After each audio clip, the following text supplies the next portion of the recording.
وہ ایک ایسے بہادر صحابی اور ایک ایسے مورخ اور عظیم امیر اور ہر چیز کا جغرافیائی اعتبار سے علم رکھنے والے ایسے جانباز صحابی کی روداد اور بایوگرافی ہے، جسے دنیا اسلام عمرو بن عاص رضی اللہ تعالی عنہ کے نام سے جانتی ہے۔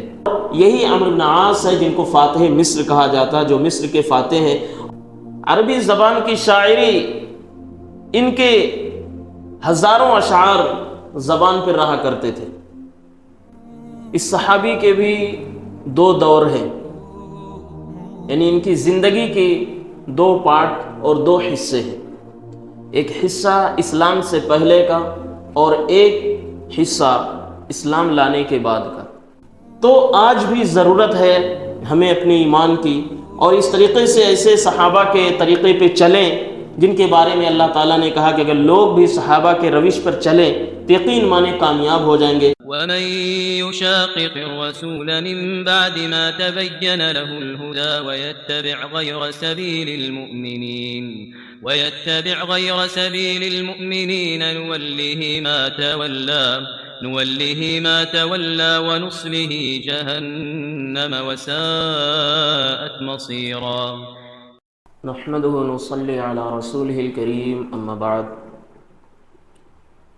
قال الله سبحانه وتعالى في كلامه المجيد والفرقان الحميد: أعوذ بالله من الشيطان الرجيم، بسم الله الرحمن الرحيم، ومن أحسن قولا ممن دعا إلى الله وعمل صالحا وقال إنني من المسلمين۔ سورہ حامیم سجدہ۔ معزز محترم حاضرین و سامعین، آج کے اس درس میں جو موضوع ہے وہ ایک ایسے بہادر صحابی اور ایک ایسے مورخ اور عظیم امیر اور ہر چیز کا جغرافیائی اعتبار سے علم رکھنے والے ایسے جانباز صحابی کی روداد اور بایوگرافی ہے، جسے دنیا اسلام عمرو بن عاص رضی اللہ تعالی عنہ کے نام سے جانتی ہے۔ اس صحابی کے بھی دو دور ہیں، یعنی ان کی زندگی کی دو پارٹ اور دو حصے ہیں، ایک حصہ اسلام سے پہلے کا اور ایک حصہ اسلام لانے کے بعد کا۔ یقیناً ان کی زندگی کے اندر بہت ساری ایسی مثالیں اور بہت ساری ایسی چیزیں ملیں گی جو آج کے دور میں ہم بہت ساری چیزوں کا بہانہ بنا کر بہت ساری چیزوں کو ہم آسانی سے ٹال دیا کرتے ہیں، لیکن وہ بھی کیا مرد مجاہد ہوا کرتے تھے جنہوں نے نبی کریم صلی اللہ علیہ وسلم کے سامنے ایک دفعہ جب کلمہ توحید اقرار کر لیا تو پوری زندگی گزارنے کا عہد اور اقرار کر لیا۔ آج ہم بھی ہیں، اسی روش پر اسی طریقے پر چلنے کی کوشش کرتے ہیں، یا خاندانی اعتبار سے مسلمانی گھرانے میں پیدا ہوئے، لیکن وہ تڑپ، وہ شوق، وہ جذبہ نہیں رہا، ہمت نہیں رہا۔ آج یہی ساری چیزیں انشاءاللہ اس درس میں بیان ہوگی۔ عمرو بن عاص رضی اللہ تعالیٰ عنہ کی ولادت، ان کی پیدائش واقعہ فیل کے بعد ہوتی ہے۔ واقعہ فیل یعنی جب ابرہہ اپنے لشکروں کے ساتھ، ہاتھیوں کے ساتھ خانہ کعبہ کو ڈھانے کے لیے آیا تھا، جو سورہ فیل میں اللہ تعالیٰ نے تفصیل سے بیان کیا ہے، اور وہ ناکام ہوا تھا۔ چند پرندے اپنے چونچ اور اپنے پنجوں میں باریک باریک ذرے کنکریوں کے لے کے گراتے تھے، اور وہ ان پر بہت ہی بھاری اور بہت ہی جان لیوا ثابت ہوتا تھا۔ تو اس کے بعد، اس سال کے کئی سالوں کے بعد ان کی پیدائش ہوئی۔ مکے کے اندر پلے اور بڑھے، جوان ہوئے، حکمت، دانائی، فصاحت، بلاغت، ہر ٹاپک کے اندر، ہر سبجیکٹ کے اندر اس دور میں جو سبجیکٹ ہوا کرتے تھے سب میں ٹاپ تھے۔ عربی زبان کی شاعری ان کے ہزاروں اشعار زبان پر رہا کرتے تھے۔ یہاں سے ان کی ٹرننگ پوائنٹ کہاں ثابت ہوتی ہے، ان کی زندگی یا لائف چینجنگ پوائنٹ کیا ثابت ہوتا ہے ان کی زندگی کے اندر، یہی چیز سمجھنا ہمیں۔ نبی کریم صلی اللہ علیہ وسلم نے اللہ کے حکم سے مکہ کے اندر نبوت کا اعلان کر دیا کہ اے لوگوں، ایک اللہ کی طرف آ جاؤ، اپنے تمام معبودان باطلہ کو چھوڑ دو، کیونکہ یہ تمہارے اپنے خود ہاتھوں کے گڑھے ہوئے ہیں، تراشے ہوئے ہیں، کوئی فائدہ نہیں پہنچا سکتے۔ اس کے بعد جب یہ سننا تھا مکہ کے لوگوں کو تو ان کے اندر ہلچل مچ گیا، طوفان مچ گیا، اسٹارم آ گیا، آندھی آ گئی۔ کس طرح کی؟ دشمنی کی، کہ یہ کیسے ہو گیا، ہمارے درمیان یہ کیسی آواز، کیسی صدا آئی۔ چنانچہ تکلیف دینے، ستانے، پریشان کرنے لگے۔ جو لوگ بھی کلمہ توحید اسلام کی طرف آتے، دن بدن ان کو ایسا ٹارچر، ایسی تکلیف، گویا کہ زندگی ان کے لیے مشکل بنا دی گئی تھی۔ چنانچہ اللہ کے حکم سے جو چند لوگ مسلمان ہوئے تھے وہ حبشہ کی طرف ہجرت کرتے ہیں۔ پہلی ہجرت حبشہ کی طرف ہوتی ہے۔ ہم اور آپ یا اکثر لوگ یہی جانتے ہیں کہ مدینہ کی طرف، یقیناً مدینہ کی ہجرت ہے، اس سے پہلے بھی ہجرت ہو چکی ہے حبشہ کی طرف دو۔ یہ پہلی ہجرت ہوتی ہے جہاں پر چند صحابہ کرام کلمہ توحید کا اقرار اور اعتراف کرنے والے اس سرزمین پہ گئے۔ اس کی وجہ کیا تھی؟ بہت سارے ایسے علاقے تھے، بہت سارے ایسی سرزمین تھے، وہاں کیوں نہیں گئے؟ اس کی وجہ یہ تھی کہ وہاں کا جو بادشاہ نجاشی تھا وہ نرم دل تھا، اور وہ ایک ریلیجیس پرسن تھا، مذہبی آدمی تھا، بائبل پڑھا کرتا تھا، اور قرآن سے پہلے جتنی بھی ریلیجیس بکس، ہولی بکس آئی ہیں اللہ کی طرف سے، چاہے وہ زبور ہو، انجیل ہو، ان سب کے اندر اللہ رب العالمین نے یہ اعلان کر دیا تھا کہ آخری زمانے میں میرا ایک نبی آئے گا جس کا نام احمد اور محمد ہوگا۔ چنانچہ حبشہ کا وہ بادشاہ وہ انجیل بھی پڑھا کرتا تھا، اسے معلوم تھا وہ آخری نبی آئے گا، لیکن یہ نہیں معلوم تھا کہ کب آئے گا۔ اور اس کے بارے میں مشہور تھا کہ وہ مسافروں کا ہمدرد ہے، مہمان نواز ہے، نرم دل ہے، ہمبل پرسن ہے۔ تو وہاں پر گئے، وہاں پہ ٹھہرے، اور ان کی زندگی کافی آسانی کے ساتھ گزر رہی تھی۔ وہ جو چند مسلمان گئے تھے ان میں کچھ عورتیں بھی تھیں، ان میں سے ایک کا نام ام سلمہ رضی اللہ تعالیٰ عنہا ہے۔ جیسے ہی کفار مکہ کو یہ بات پتہ چلی کہ یہ تو ہمارے ساتھ دھوکہ ہوا، کیسے وہ لوگ وہاں جا کر سکون سے رہ رہے ہیں، ہمارے درمیان سے کیسے اتنی سیف ہو کر کے، کیسے اتنا محفوظ ہو کر کے کیسے نکل گئے، یہ تو ہماری بہادری، ہماری سیکورٹی پر سوال ہے، ہماری انا کی بات، عزت کی بات ہے، کیسے چلے گئے وہ لوگ؟ تو تمام کے تمام کفار مکہ نے خوب مشورے کیے، خوب میٹنگ کی، کیسے کیا جائے، اس بادشاہ تک کیسے رسائی حاصل کی جائے۔ چنانچہ کفار مکہ نے میٹنگ کی اور 2 لوگوں کو ایمبیسڈر بنا کے بھیجا، یعنی اپنا نمائندہ، اپنا اسپیچ پرسن بنا کے بھیجا۔ ان میں سے ایک کا نام عمرو بن عاص ہے اور دوسرے کا نام عبداللہ رہتا۔ حالانکہ مکہ کے اندر ایک سے ایک بڑھ کے دانشور، ایک سے ایک بڑھ کے گریٹ تھنکر، ایک سے ایک بڑھ کے ہر چیز کو چٹکیوں میں سلجھانے والے، بڑے سے بڑے معاملات، بڑے سے بڑے مومنٹ کو آسان بنانے والے، لیکن ان کا جو مقام تھا، حکمت، دانائی، گہرائی، وہ عام لوگوں میں نہیں تھا۔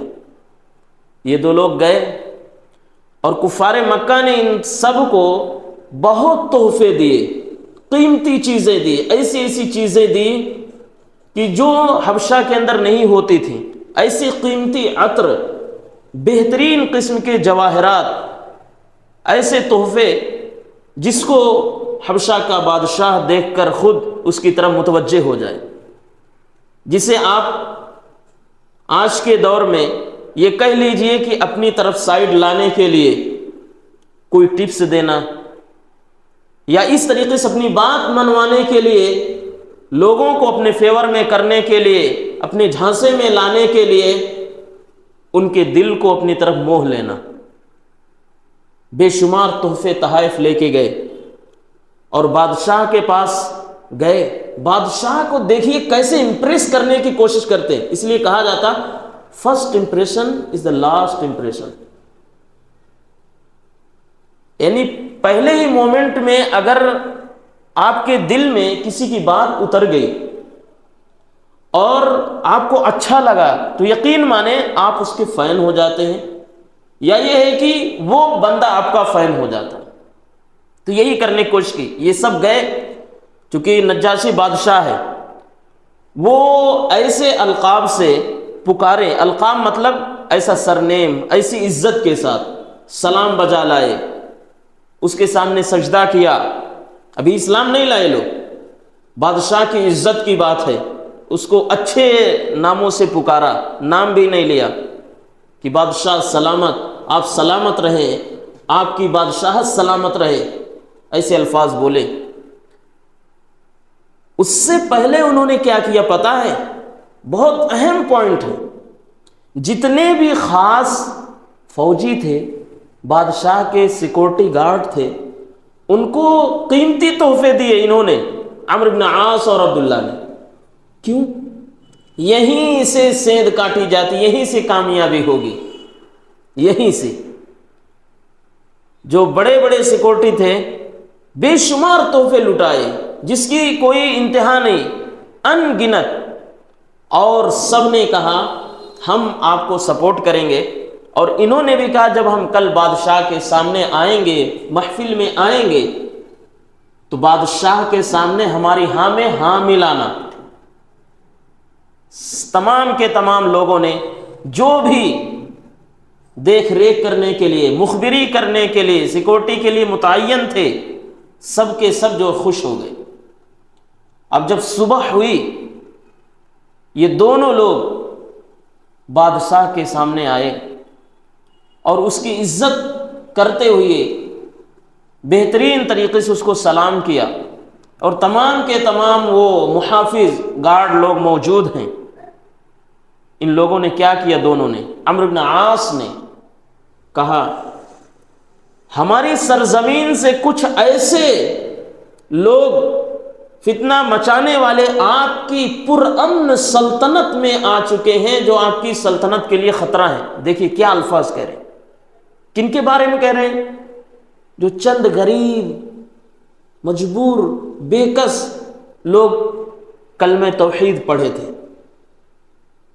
جب مکے کے اندر ان کو مجبور کر دیا گیا اور عبادت کرنے کے لیے ان کو پابند اس لیے کر دیا گیا کہ آپ اپنے گھروں میں رہیں، آپ عبادت بھی نہیں کر سکتے ہر طرح سے، تو لوگ بچتے بچاتے یہاں آئے تھے۔ لیکن انہوں نے سب سے پہلا پتہ کیا پھینکا؟ ایسے لوگ ہیں جو آپ کی بادشاہت کے لیے خطرہ ہیں، آپ کی سلطنت کو اکھاڑ پھینکنا چاہتے ہیں۔ اب ظاہر کی بات ہے، کسی بھی عہدے پر، منصب پر فائز آدمی سے اگر آپ یہ کہیں آپ کی کرسی ہلنے والی ہے، تو کیا سوچے گا؟ اس کرسی کے بچانے کے لیے جو کچھ ہو سکتا ہے، اولاد تک، بھائیوں کو بھی قربان کرنے کے لیے تیار ہو جائے گا، جو آج تک ہو رہا ہے۔ اس کے بعد جب بادشاہ نے ان کی باتیں سنی، اپنی سپاہیوں گارڈ کی طرف دیکھا، اس کو یہ پتہ نہیں تھا کہ یہ سب ملے ہوئے ہیں۔ ان سب نے کہا جی بادشاہ سلامت، بات صحیح کہہ رہے ہیں، کیونکہ پہلے ہی بڑے بڑے تحفے لے چکے ہیں۔ لیکن بادشاہ ایک عقل مند، گریٹ تھنکر پرسن، دور کی سوچنے والا، ایک مذہبی آدمی، ان کی باتوں میں نہیں آیا۔ اس نے کہا اب کل بات ہوگی۔ کل محفل لگی، دوسری طرف وہ مہاجرین مکہ آئے جو چند گنے چنے مسلمان ہوئے تھے بیچارے، وہ بھی ہیں، ان کے امیر جعفر ابن ابی طالب، جعفر ابن ابی طالب بہت عظیم صحابی، بہت عظیم صحابی، اور ادھر قریش کے دو نمائندے عمرو بن عاص اور عبداللہ موجود ہیں، اور بادشاہ کے بے شمار لوگ موجود ہیں اس محفل کے اندر۔ تو سب سے پہلے کیا پتہ پھینکا آج کے دن، یعنی جب دوسرا دن شروع ہوا، عمرو بن عاص نے کہا بادشاہ سلامت، یہ لوگ کتنا گستاخ ہیں، آج بھی یہی طعنہ کلمہ توحید کا اقرار کرنے والوں کو دیا جاتا ہے ہمارے بھائیوں کی طرف سے۔ سنیے گا پوائنٹ کہاں سے ملتی ہے۔ کیا کہا عمرو بن عاص نے؟ یہ لوگ کتنے گستاخ ہیں، آپ کے رسپیکٹ، آپ کی عزت، آپ کی وقار، آپ کی شان شوکت کا خیال نہیں کیا، آئے بس بیٹھ گئے۔ انہوں نے تو محفل کا بھی آداب خیال نہیں کیا، لحاظ نہیں کیا، محفل کی بھی ایک عزت ہوتی وہ بھی عزت نہیں کی۔ پھر آپ بادشاہ سلامت بیٹھے ہوئے ہیں، آپ کی بھی کوئی عزت ہوتی ہے، یہاں بھی بھڑکا رہے، ایموشنل بلیک میل جسے کہا جائے، یہ چیزیں کرنے کی کوشش کی۔ اب بادشاہ بھی انسان ہی ہے، جب پتھر پہ بھی بار بار پانی کی بوند گرتی ہے تو پتھر بھی گھس جاتا ہے۔ جب ایک انسان کے کان میں بار بار کوئی بات بھری جاتی ہے تو آدمی الجھ ہی جاتا ہے، پلٹ جاتا ہے۔ تو بادشاہ نے کہا مسلمانوں سے، آپ لوگوں نے سجدہ کیوں نہیں کیا، سلام کیوں نہیں کیا، جھکے کیوں نہیں؟ جعفر ابن ابی طالب رضی اللہ تعالیٰ عنہ کھڑے ہوئے، انہوں نے بنا ڈرے، بنا جھکے، بنا رکے، بنا ادھر ادھر دیکھے ہوئے کہا ہمارے قائد، ہمارے رہنما نبی صلی اللہ علیہ وسلم نے ہمیں یہ بات سکھلائی ہے، یہ بات بتایا ہے، یہ تعلیم دی ہے، جھکنا صرف رب العالمین کے لیے ہے، اسی کے سامنے، اور دوسرے کے لیے جھکنا یہ شرک ہے، اور شرک سب سے بڑا ظلم ہے، سب سے بڑا گناہ ہے، یہ کہہ کے بیٹھ گئے۔ پھر اس کے بعد عمرو بن عاص نے جو دوسرا اعتراض کیا، کہا کہ انہوں نے ایک نیا دین شروع کر دیا ہے، اسی تلاش میں ہم آئے ہیں۔ انہوں نے مکے کے اندر بھائی کو بھائی سے جدا کر دیا، رشتوں کو توڑ کے رکھ دیا، اور یہ لوگ ایک الگ ہی زندگی، الگ ہی لائف گزارنے لگے۔ بادشاہ نے پھر کہا کہ آپ لوگوں نے کون کون سی خرابیاں پیدا کر دی ہیں مکہ کے اندر؟ پھر جعفر ابن ابی طالب رضی اللہ تعالیٰ عنہ پھر کھڑے ہوئے، انہوں نے کہا جو بہترین بات کہی، غور کرنے کی ہے، دھیان دینے کی ہے، اٹینشن کی بات ہے۔ کہا کہ ہم مکے کے اندر جب تھے ہماری کوئی لائف نہیں تھی، ہماری کوئی زندگی ہی نہیں تھی، ہمارے اندر جانوروں کے اندر کوئی فرق نہیں تھا، جانور اور انسان میں کوئی فرق نہیں تھا، ہم لوگ چوری ڈاکے ہر برائی ہمارے اندر پائی جاتی تھی، اخلاق اس قدر گر چکا تھا کہ جس کی کوئی انتہا ہی نہیں، انسان پریشان ہو جاتا ہے۔ جب انہوں نے یہ بات کہی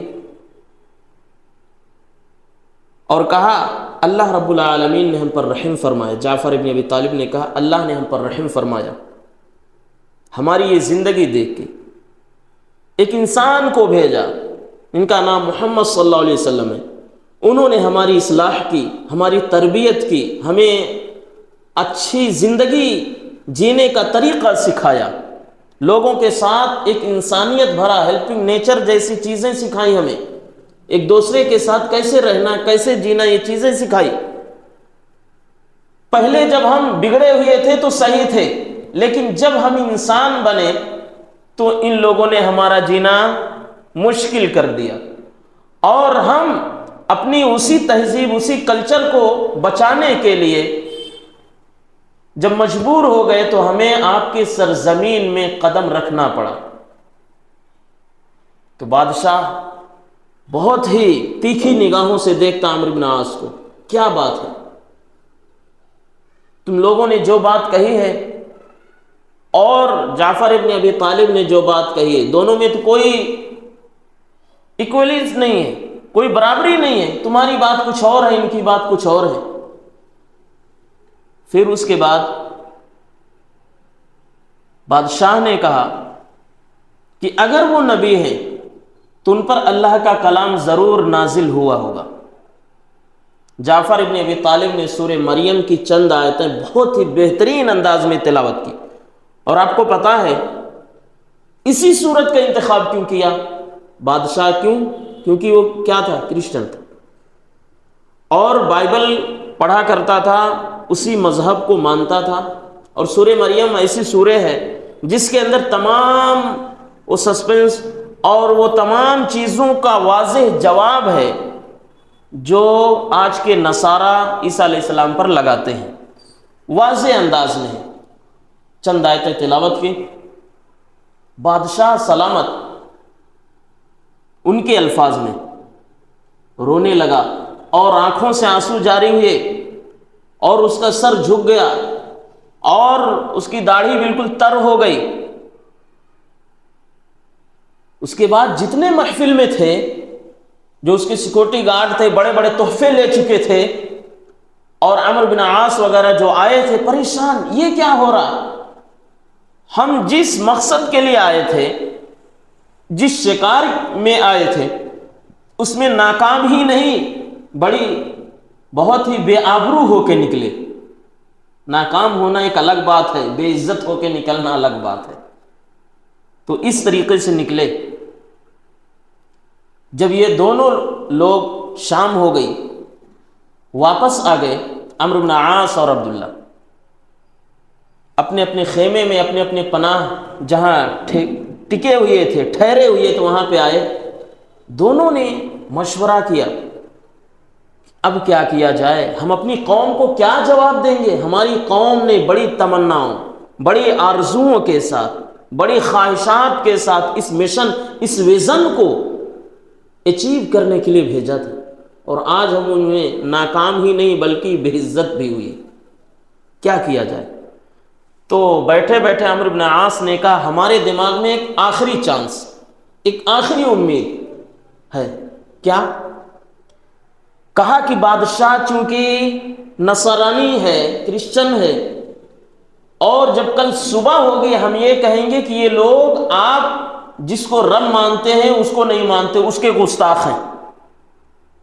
چنانچہ صبح ہوئی، پھر یہ لوگ پہنچ گئے، ابن عاص وغیرہ اور ان کے دوست بادشاہ کے سامنے، اور ادھر تمام کے تمام موحدین مومنین بھی ہیں۔ کہا کہ بادشاہ سلامت، ایک ایسی بات بتانے جا رہا ہوں، اگر آپ اس پہ دھیان دے لیں گے تو یقین مانے آپ بڑی خرابی سے بچ جائیں گے، بڑی تباہی سے بچ جائیں گے۔ بادشاہ نے کہا کیا؟ عمرو بن عاص نے کہا چونکہ آپ عیسیٰ علیہ السلام کو اپنا رب مانتے، تمام کے تمام نصرانی یا اسی طریقے سے کرسچن جتنے بھی ہیں، رب نہیں تو رب کا بیٹا ضرور مانتے ہیں، ٹرینٹی کے قائل ہیں۔ تو اب انہوں نے کیا سوچا؟ عمرو بن عاص نے ہم کامیاب ہو گئے، اور یہ کہا کہ یہ مسلمان جو ہیں یہ ایسا نہیں مانتے، بلکہ ان کو ایک عام انسان مانتے۔ پھر بادشاہ نے پوچھا کہ ایسا کیوں کرتے ہو؟ پھر جعفر ابن ابی طالب رضی اللہ تعالیٰ عنہ کھڑے ہوئے، انہوں نے تسلی اور تشفی بخش جواب دیا، بہت بہترین ایکسپلینیشن کی۔ کہا یقیناً جس طریقے سے محمد صلی اللہ علیہ وسلم پیغمبر ہے، میسنجر ہے، اسی طریقے سے عیسیٰ علیہ السلام بھی ایک پیغمبر ہے، ہم ان کو بھی مانتے ہیں، انہی کو نہیں بلکہ جتنے پیغمبر آئے ہیں، جتنے میسنجر آئے ہیں، ہم سب پر ایمان رکھتے ہیں، بلکہ ہمارے ایمان کا ایک حصہ ہے نبیوں پر، اور نبیوں پر جو کتابیں نازل کی گئی اس کو بھی مانتے ہیں، لیکن انہیں ہم رب نہیں مانتے۔ کیوں؟ اس لیے کہ رب ہمیشہ سے ہے، ہمیشہ رہنے والا ہے۔ جب یہ باتیں سنی بادشاہ نے کہا کہ یقیناً جس نے آپ کو یہ باتیں بتائی ہیں وہ عام انسان نہیں ہے، وہ ایک نبی ہو سکتا، میسنجر ہو سکتا ہے، یقیناً آپ لوگ بہت اچھے۔ عمرو بن عاص سے کہا کہ جو تم لوگ تحفے لے کے آئے ہو ہمیں نہیں چاہیے، یہ لے جاؤ اپنے بادشاہ، اپنے سرداروں کو دے دو، اپنے بڑے بڑے لوگوں کو دے دو جنہوں نے تمہیں یہ بڑے بڑے تحفے، بڑی قیمتی چیزیں، ہار، جویلری، ساری چیزیں دی ہیں، لے جا کے واپس کر دو، ہمیں ضرورت نہیں ہے۔ اور ادھر تمام کے تمام مسلمانوں سے کہا آپ جتنا دن ٹھہرنا چاہتے ہیں، جتنا دن رہنا چاہتے ہیں، ہمارے دروازے آپ کے لیے کھلے ہیں، کبھی بھی ضرورت ہوگی کسی بھی طرح کی آپ فوراً اس کو کہہ سکتے ہیں، بیان کر سکتے ہیں۔ یہ تمام کے تمام لوگ جو آئے تھے مکہ کی طرف سے کفار، جیسا شاعر نے کہا بڑے بے آبرو ہو کر تیرے کوچے سے ہم نکلے، تیری گلیوں سے بہت بے آبرو ہو کے نکلے۔ اس کے بعد واپس ہوئے۔ اب یہاں سے معاملہ کیا ہوا، یہ ان کے اسلام لانے کا پہلے کا واقعہ ہے۔ پھر اس کے بعد مکے آ گئے، ٹھہرے رہے، مکے میں کافی دن رہے۔ اب اسلام کیسے یہ لاتے ہیں، ان کی زندگی کے اندر چینج کیسے آتا ہے، یہ بڑی انٹرسٹنگ پوائنٹ ہے۔ کہتے ہیں کہ میرے دل میں اسلام لانے کا جذبہ اسی دن پیدا ہو گیا تھا جب میں نے نجاشی بادشاہ کا یہ عمل دیکھا تھا۔ کیا عمل؟ مسلمانوں کے ساتھ اچھا رویہ، ہمدردی، سمپیتھی، ساری چیزیں ہم نے جب دیکھی تو میرے دل میں ایک طرح کی تڑپ پیدا ہوئی کہ ہم لوگ اندھ بھکتی میں آ کر کے، اپنے سرداروں کے بہکاوے میں آ کر کے ہم ان بیچاروں کو، ان انوسنٹ پرسن کے پیچھے لگے ہوئے ہیں۔ کہتے ہیں کہ وہیں سے میرے دل میں یہ چیز ہو گئی تھی۔ اب مین کہاں سے بات شروع ہوتی ہے؟ اب بات شروع یہاں سے ہوتی، خالد بن ولید رضی اللہ تعالیٰ عنہ کو کون نہیں جانتا، بہت بڑے مجاہد، ان کی بھی بہت بہترین زندگی ہے، کبھی موقع آئے گا تو بیان کریں گے۔ اسی طریقے سے خالد بن ولید رضی اللہ تعالیٰ عنہ کہتے ہیں، یہیں سے بات شروع ہوتی ہے کہ میں نے خواب میں دیکھا کہ میں ایک بہت ہی تنگ راستہ، یعنی بہت ہی مشکل سے گزرنے والی راستے میں ہوں اور بہت اندھیرا ہے، اور میں وہاں سے گزر کے ایک بہترین باغ اور بہترین قسم کے ہریالی کی طرف جا رہا ہوں، جہاں کا منظر، جہاں کا سین دلوں کو چھو لینے والا ہے۔ کہتے ہیں کہ یہ خواب میں دیکھتے دیکھتے پھر میری آنکھ کھلی اور میرے چہرے پر خوشی تھی، میں خود خوش تھا، جس کی کوئی انتہا نہیں، بے انتہا خوشی۔ کہتے ہیں کہ پھر میں اس موقع کو غنیمت سمجھا اور میں نے اس خواب کو یہ سمجھا کہ شاید اللہ کی طرف سے میرا انتخاب کر لیا گیا ہے۔ انتخاب یعنی اللہ نے مجھے چاہ لیا ہے اپنے دین کے لیے۔ تو وہ اپنے ایک دوست کے ساتھ جن کا نام عثمان رہتا، وہ عثمان غنی نہیں، ان کا بھی نام عثمان رہتا، یہ دوسرے ہیں، ان کو ساتھ میں لیے کیونکہ ان کو مدینے کا راستہ معلوم نہیں، 400-500 کلومیٹر کا فاصلہ ہے، ساتھ میں لیے، دونوں چل پڑے، چل رہے ہیں۔ راستے میں کافی دور جا کے جب دیکھا تو بہترین گھوڑے پر سوار، اونچی قد کے مالک عمرو بن عاص بھی دکھائی پڑے۔ خالد بن ولید نے پوچھا آپ کہاں جا رہے ہیں؟ تو انہوں نے کہا کہ آپ کہاں جا رہے ہیں، اور کوئی بھی اپنے دل کی بات ایک دوسرے کو نہ شیئر کر رہے ہیں نہ بتا رہے ہیں۔ تو خیر انہوں نے کہا کہ بھائی میں تو جا رہا ہوں نبی کریم صلی اللہ علیہ وسلم کی ہاتھ پہ بیعت کرنے اور کلمہ پڑھنے۔ انہوں نے بھی کہا میں یہ، تینوں چل پڑے اور نبی کریم صلی اللہ علیہ وسلم کے پاس پہنچے، کافی دنوں کی مسافت طے کر کے، دوری طے کر کے جب پہنچے وہاں اسلام قبول کیا۔ پہلے خالد بن ولید رضی اللہ تعالیٰ عنہ نے اسلام قبول کرنے کے بعد بھی ان کے دل میں ایک تڑپ تھی، ایک طرح کا افسوس تھا۔ کس چیز کا خالد بن ولید؟ کہ اے نبی صلی اللہ علیہ وسلم، میں نے جو اسلام لانے سے پہلے گناہ کیا ہے اس کا کیا ہوگا؟ نبی صلی اللہ علیہ وسلم نے کہا اگر آپ نے سچے دل سے کلمہ توحید کا اقرار کیا ہے تو اسلام لانے کے بعد جو بھی آپ نے غلط کام کیے تھے اللہ معاف کر دیتا ہے، لیکن اب یہاں سے غلطی نہیں کرنا. اگر ہو جائے انسان ہونے کے ناطے تو توبہ استغفار کا دروازہ کھلا ہے، لیکن جان بوجھ کے نہیں کرنا. اسی طریقے سے عمرو بن عاص نے بھی قبول کیا، ان کی بھی یہی شرط تھی. اس کے بعد نبی صلی اللہ علیہ وسلم نے ایک جملہ کہا، جو اور صحابہ کرام موجود تھے انہوں نے سنا یہ بات. نبی صلی اللہ علیہ وسلم نے کہا کہ مکہ کے لوگوں نے اپنے دل کے ٹکڑوں کو تمہارے پاس بھیج دیا ہے، کیونکہ عمرو بن عاص بھی بہت بڑے مجاہد، مفکر، مدبر، سب کچھ، اور خالد بن ولید بھی، اور ان کے ساتھ جو عثمان تھے، یہ تینوں بہت ہی ماہر، بریلینٹ، ہر طرح سے ہر چیز کو انجام دینے والے تھے. اب اس کے بعد چند ہی دن کے بعد، بلکہ 2-3 دن کے بعد، نبی صلی اللہ علیہ وسلم نے عمرو بن عاص کو کسی جنگ کے لیے روانہ کیا، ذات السلاسل. اس قدر سردی، اس قدر ٹھنڈی، جب وہاں گئے تو انہوں نے اپنے سپاہیوں سے کہہ دیا کوئی بھی آگ نہیں جلائے گا، ورنہ ہماری تعداد یہ معلوم ہو جائے گی، دشمن کو روشنی ہوگی، اجالا ہوگا. خیر وہاں سے بھی کامیاب ہوئے، اور نبی صلی اللہ علیہ وسلم نے ان سے کہا تھا ہم تمہیں ایک ایسے مشن پہ روانہ کرنا چاہتے ہیں اور ہم دعا کرتے ہیں کہ صحیح سالم واپس آؤ. حضرت عمر فاروق رضی اللہ تعالیٰ عنہ نے بھی کہا اے عمرو بن عاص، مجھے تمہاری عقل پر حیرت ہوتی ہے کہ آپ نے اتنا تاخیر سے کیوں اسلام قبول کیا. انہوں نے کیا جواب دیا؟ یہ عقل ہمارے اختیار میں نہیں ہے، عقل تو دیا رب نے، لیکن ہدایت بھی اسی نے دیا. حضرت عمر فاروق پھر حیران رہ جاتے، کہتے یقیناً آپ نے اچھی بات کہی. اب جو ان کی زندگی کا مین کام ہے وہ شروع ہوتا ہے کب؟ حضرت ابوبکر صدیق رضی اللہ تعالیٰ عنہ کے دور خلافت میں بھی یہ امیر رہے، بہت بڑا کام کیا، تقریباً مکے میں بھی بہت کچھ کام کیا، مدینے میں بھی کیا، پھر وہاں سے چلے گئے، فلسطین چلے گئے، جو رومیوں نے قبضہ کر رکھا تھا، رومن امپائر کا قبضہ تھا، اس کو آزاد کیا، وہاں پر اسلامی تعلیمات کو پھیلایا.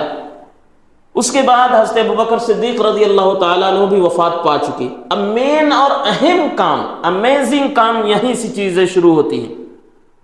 عمر فاروق رضی اللہ تعالیٰ عنہ خلیفہ بن، لیکن یہ واپس نہیں آئے، وہیں سے آگے بڑھتے جا رہے ہیں. فلسطین، اس کے بعد غزہ، اس کے بعد رملہ، اس کے بعد حلب، سیریا، اردن، جتنے بھی علاقے ہیں آج کل، اس کو فتح کرتے رہے اور رومیوں کے قبضے سے اس کو آباد اور آزاد کرتے رہے اور لوگوں کو ایک اللہ کی عبادت کی طرف بلاتے رہے. اس کے بعد جب اور آگے بڑھے، بالکل اس حصے پر پہنچے جہاں سے ایشیا سے لوگ افریقہ میں جاتے ہیں. یہ وہی راستہ ہے جہاں سے ابراہیم علیہ السلام مصر پہنچے تھے، یہ وہی حصہ ہے جہاں سے یوسف علیہ السلام مصر پہنچے تھے. آج بھی اس کی بہت اہمیت ہے. ایشیا کی جتنی بھی تجارتی گزرگاہیں یا شپس جاتی ہیں افریقہ کے اندر، اسی راستے سے جاتی ہیں. بہت اہم راستہ ہے جو دریائے اردن میں جا کے ملتی ہے، تو اسی راستے سے گئے. جب وہاں گئے، مین اور اہم کام یہیں سے شروع ہوتا. ابھی کہاں ہے؟ ملک شام کا وہ حصہ سیریا کا، اب یہاں سے گویا کہ وہ علاقہ ختم کر کے ایجپٹ شروع ہو جاتا، مصر. یہاں پر کیا ہے؟ مین چھاونی تھی، کیمپ تھا فوجیوں کا، اور اس فوجی کمانڈر جو جنرل تھا اس کا نام ارطبون تھا. بہت ماہر تھا، بہت ماہر تھا. جب عمرو بن عاص رضی اللہ تعالیٰ عنہ نے دیکھا، اور ادھر تعداد لاکھوں میں ہے، 90,000 سے زائد ہے، اور ان کے ساتھ صرف اور صرف مشکل سے بھی 1000 ہے، مشکل سے بھی 1000 ہے. چاروں طرف دیکھا کہ سارے علاقے فتح ہو رہے، لیکن اگر یہ چیز فتح ہو گئی تو پھر ہم ایجپٹ کے اندر، مصر کے اندر داخل ہو سکتے، لیکن یہی چیز رکاوٹ بن رہی ہے. بڑی کوششوں کے بعد بھی کوئی کامیابی نہیں آئی. تو عمرو بن عاص رضی اللہ تعالیٰ عنہ نے خود اپنا لباس، اپنا بھیس اور اپنے چیز کو بدلا، یعنی لباس کو اور ساری چیزوں کو اس طریقے سے تبدیل کیے. ایک عام انسان کے لباس میں اور رہن سہن میں گئے.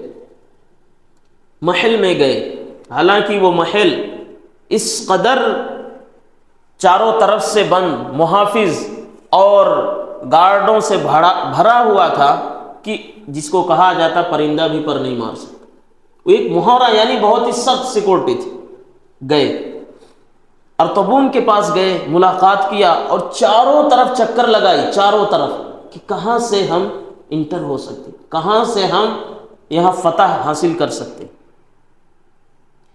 جب وہ جانے لگے، ارطبون جو ان کا بڑا نمائندہ تھا رومیوں کا، اس نے کہا یہ کوئی عام انسان معلوم نہیں ہوتا، ہو سکتا ہے یہ مسلمانوں کا امیر ہو، جنرل ہو۔ تو جو دروازے کے پاس، لاش دروازے کے پاس جو سیکورٹی تھی ان کے پاس کہہ دیا یہ شخص اگر جائے تو فوراً اس کو قتل کر دینا، یعنی عمرو بن عاص کو۔ اب دیکھیے کہ عمرو بن عاص کتنے عقل مند تھے، اللہ نے کتنی ان کو عقل دی تھی۔ پھر واپس آئے، تھوڑی ہی دور تھا گیٹ کے پاس پہنچنے میں، واپس آئے بادشاہ کے پاس آ کر کیا بات ہے کہیں پتہ ہے؟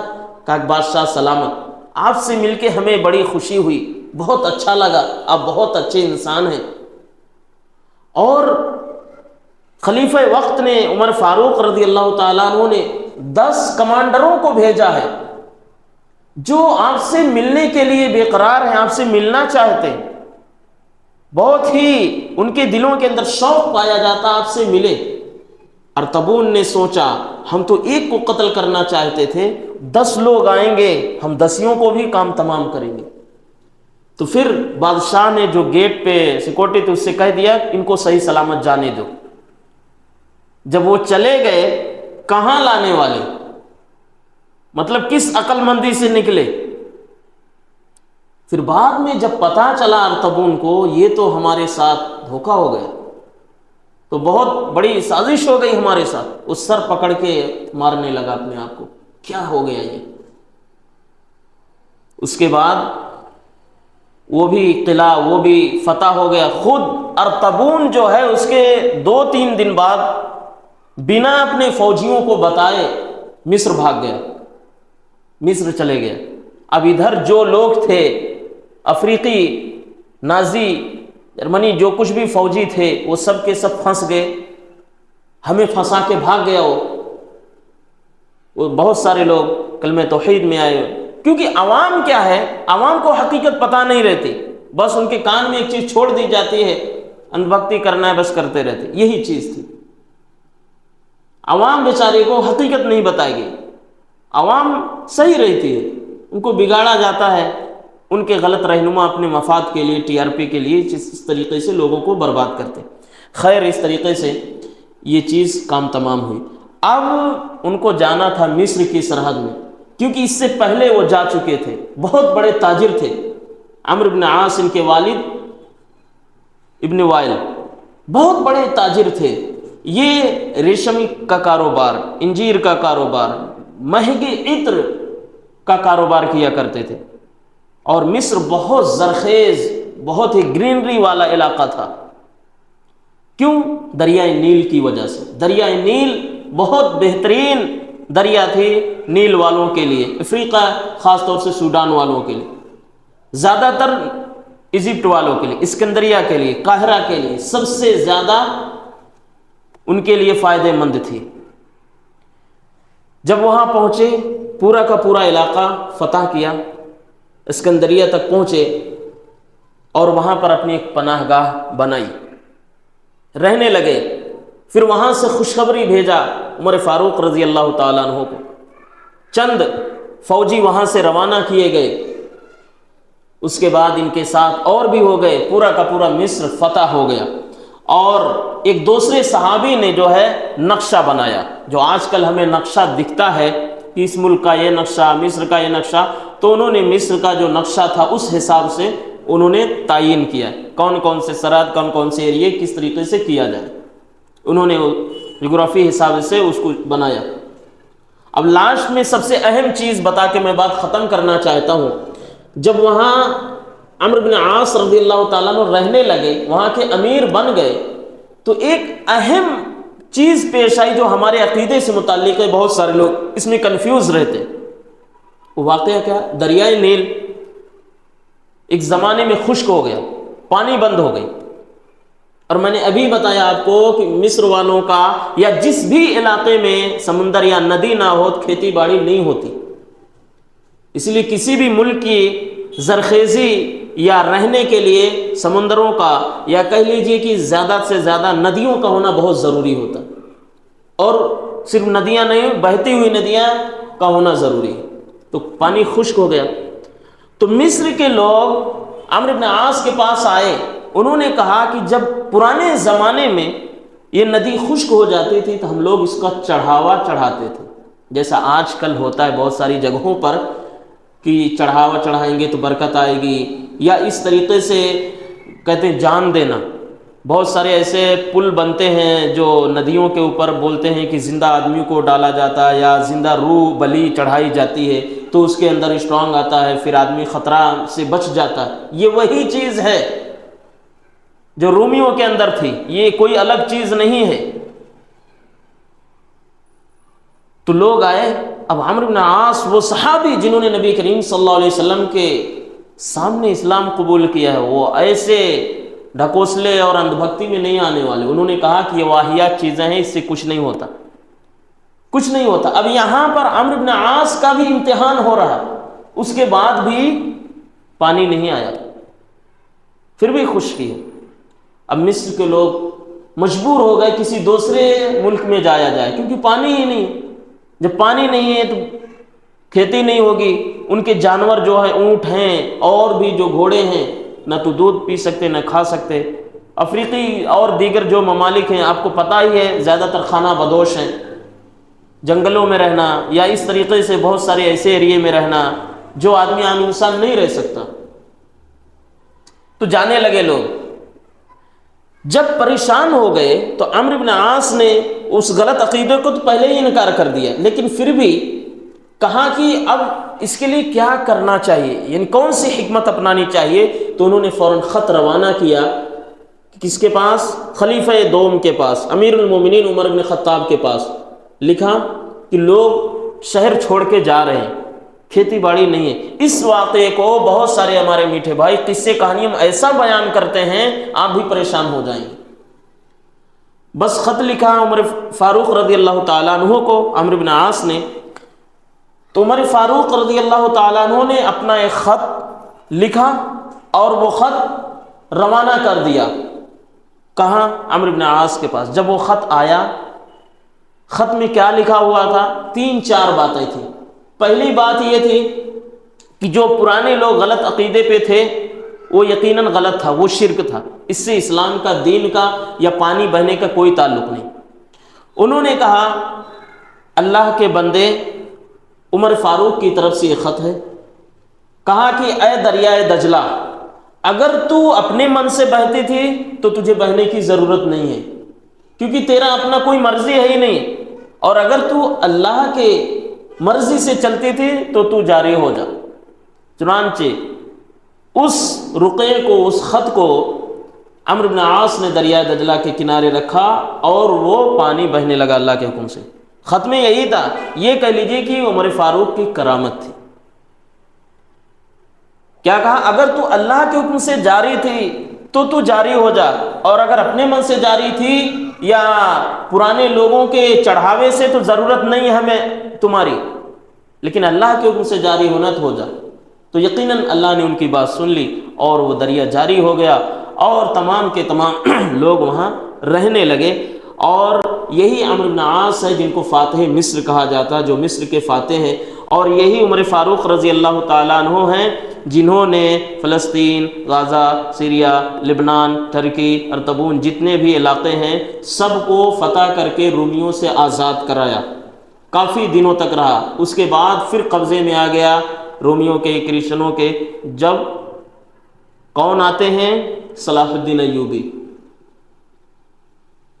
تو آج بھی ضرورت ہے ہمیں اپنے ایمان کی، اور اس طریقے سے ایسے صحابہ کے طریقے پہ چلیں جن کے بارے میں اللہ تعالیٰ نے کہا کہ اگر لوگ بھی صحابہ کے روش پر چلیں تو یقین مانے کامیاب ہو جائیں گے۔ اللہ تعالیٰ سے دعا ہے کہ اللہ تعالیٰ ہمیں بھی اسی طریقے سے چلنے کی توفیق عطا فرمائے اور ہر برائی سے بچائے، ہر پریشانی سے بچائے، اور جو بھی لوگ دین و ایمان سے دور ہیں اللہ انہیں بھی صحیح دین، صحیح ایمان، توحید پر چلنے کی توفیق بخشے۔ جو بھی ہمارے بھائی کہیں بھی بیمار ہیں، پریشان ہیں، کہیں بھی دقتوں میں ہیں، اللہ ان کے لیے خوشحالی، آسانی عطا فرمائے۔ آمین۔ وآخر دعوانا الحمدللہ رب العالمین۔ السلام علیکم ورحمۃ اللہ۔